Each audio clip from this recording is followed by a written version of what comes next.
الحمد لله رب العالمين والصلاة والسلام على سيد المرسلين نبينا Muhammad wa ala alihi wa sahbihi ajma'in. We ask Allah subhanahu wa ta'ala that He grants us the best of tawfiq and success in dunya and the akhirah.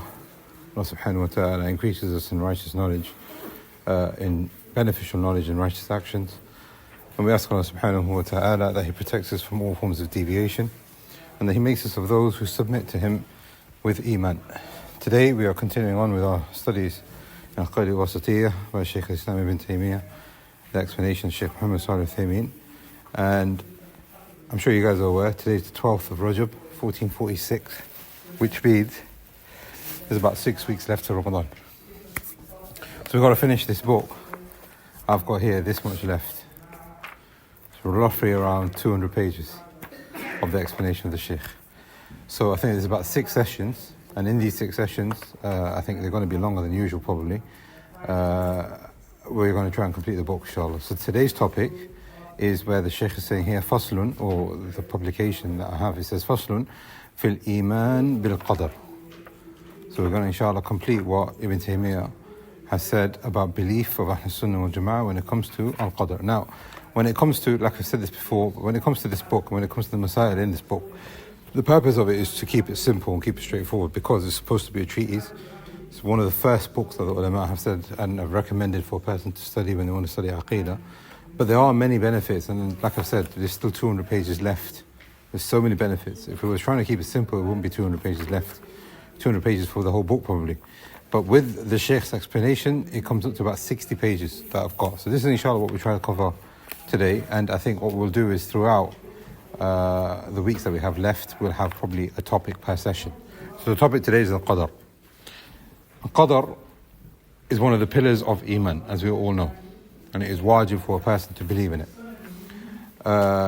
Linguistically, Qadr refers to a measurement.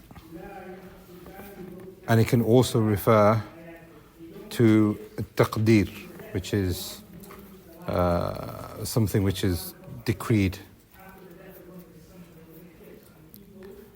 As for Qada, so these terms are used interchangeably. These terms are used interchangeably, Qada and Qadr. Qada refers to the hukm of something. وَقَضَى رَبُّكَ أَنْ لَا تَعْبُدُ إِلَّا إِيَّاهُ. Allah has prescribed or judged that you worship only Him. But the thing is now here, linguistically there might be a slight difference, but is there a difference when it comes to the technical understanding?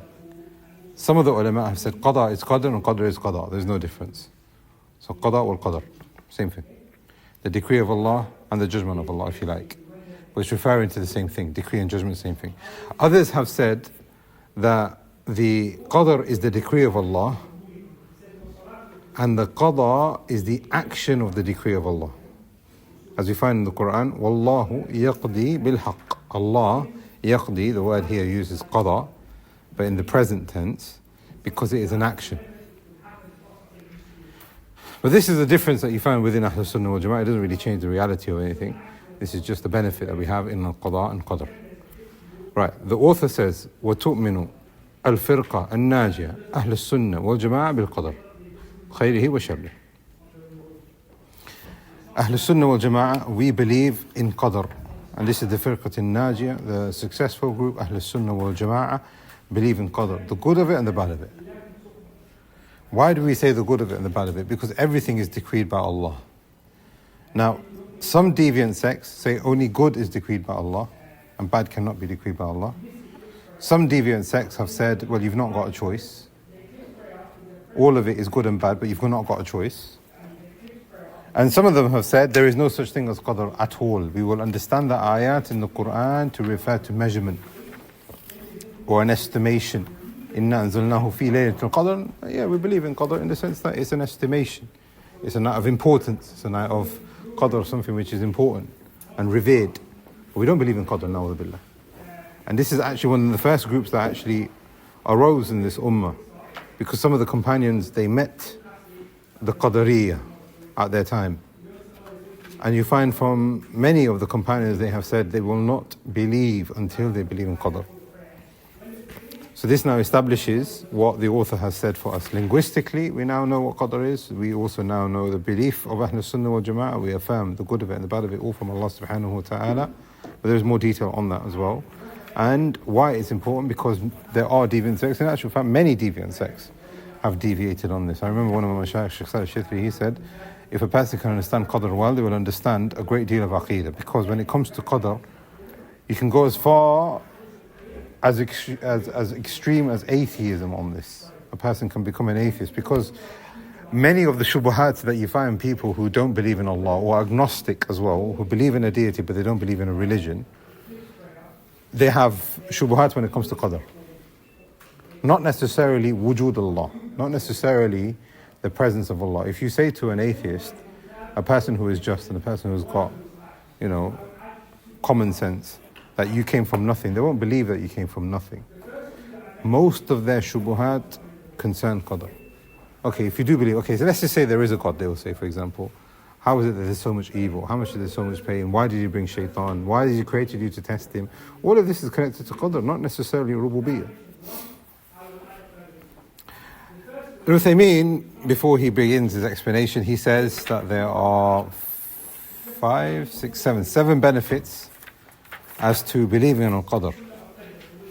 He's mentioned these 7 here, and they are really beneficial, but he's mentioned them in other places in a different way, and they're really nice, some of the things that he says. And I think some of it's been translated as well. And if you go back to that, you will find, you've got the book there as well, but if you go back to what he has said, to the fruits or the benefits of being in Qadr, wallahi, each one of these is a lesson in itself. But he says here, أولاً وَالْإِيمَانُ بِقَدْرِ فَوَائِدٍ. What are the benefits in believing in Qadr? Ahlul Sunnah wal Jama'ah believe in it. They believe everything's been decreed, the good of it and the bad of it. And we're going to talk about that in more detail as well. We affirm it. We affirm it to be part of the Iman. But why? What's the benefit? Before we look at the evidences, etc. أنه من تمام الإيمان ولا يتم الإيمان إلا بذلك. It is from the completion of Iman.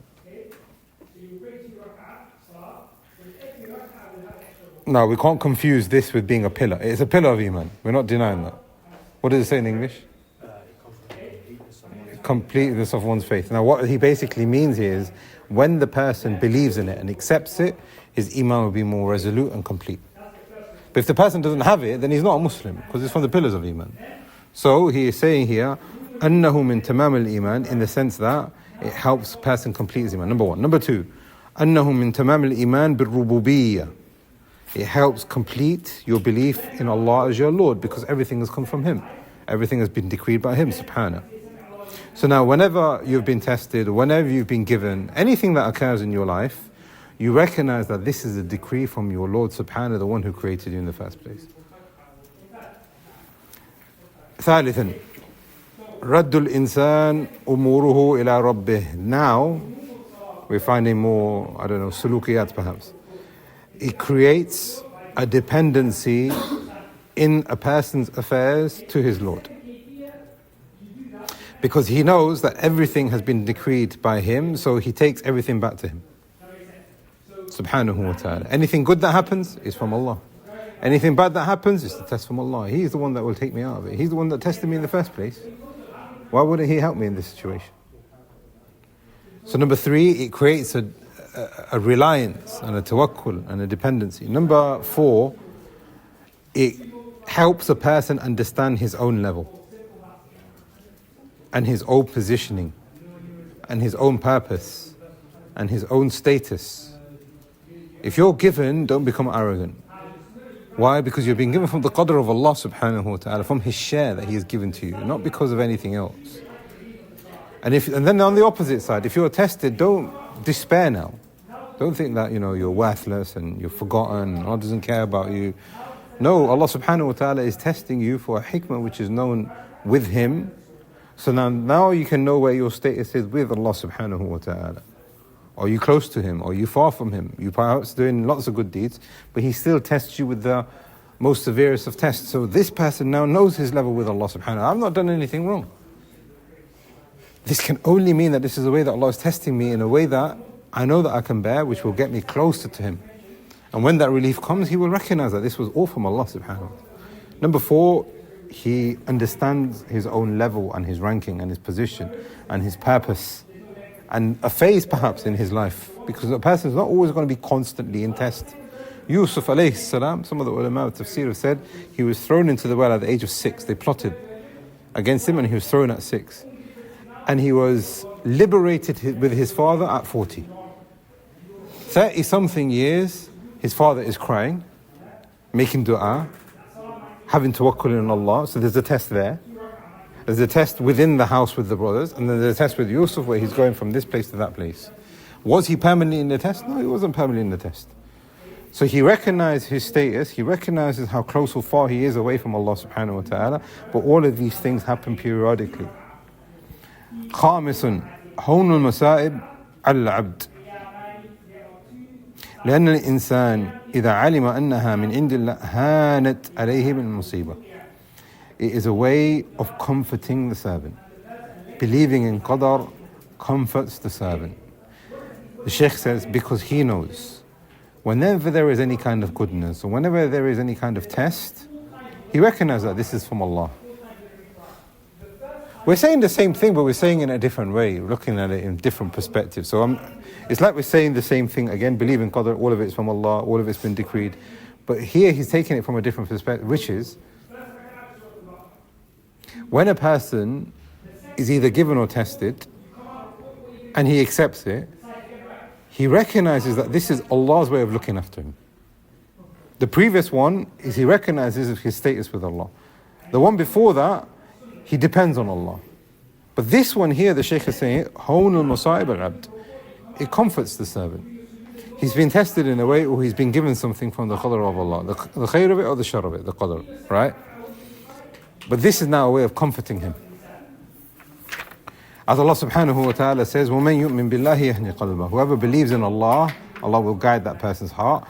Al-Qama, from the ulama of tafsir, have said, هُوَ الرَّجُلُ تُصِيبُهُ الْمُصِيبَةِ.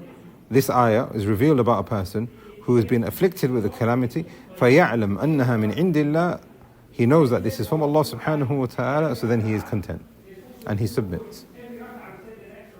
This is Surah Taqabun, ayah number 11. Sixth benefit, إضافة النعم إلى مسيدها. He attributes the favor from the person who gave it to him, or the thing that gave it to him in the first place. His master subhanahu, the one who decreed it in the first place. Now this is very important, and the reason why is because if you look at the fitna of Iblis, what happened to Iblis? Iblis became arrogant because he was attributing the favors to himself. And if that's happened to him, that can happen to any single one of us. Therefore, any kind of goodness, there has to be an appreciation in your heart, on your tongue and in your actions. And you attribute that to Allah subhanahu wa ta'ala. And it doesn't create arrogance. Number 7, أن الإنسان يعرف به حكمة الله عز وجل. The person will then become aware and understand the wisdom of Allah subhanahu wa ta'ala. You know, I was living in Saudi, I don't know if I've said this story before, you probably heard me say it before. I was living in Saudi Arabia. There was a Syrian refugee at that time. And he said, we've been tested, we've been driven out of our homes, we left with nothing, we've got refugee status here, etc. But it's not home, I want to go back home. So he asked me a question. He wasn't practicing so much. I mean, he prayed and stuff. But he asked me a question. He goes, why is Allah testing me? Allahu Akbar, Allahu Akbar. Allahu Akbar. Allahu Akbar. Ashhadu an la ilaha illallah.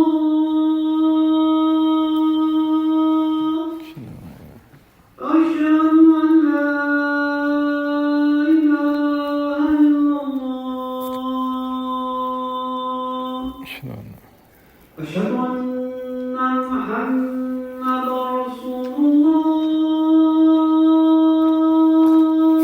أشهد أن محمد رسول الله.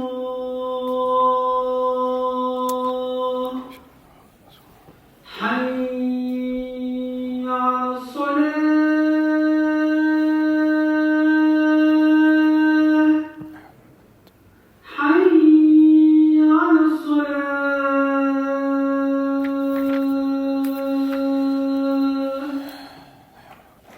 حي على الفلاح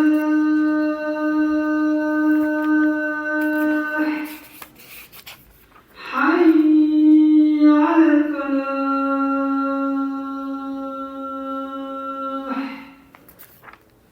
الله أكبر الله أكبر لا إله إلا الله.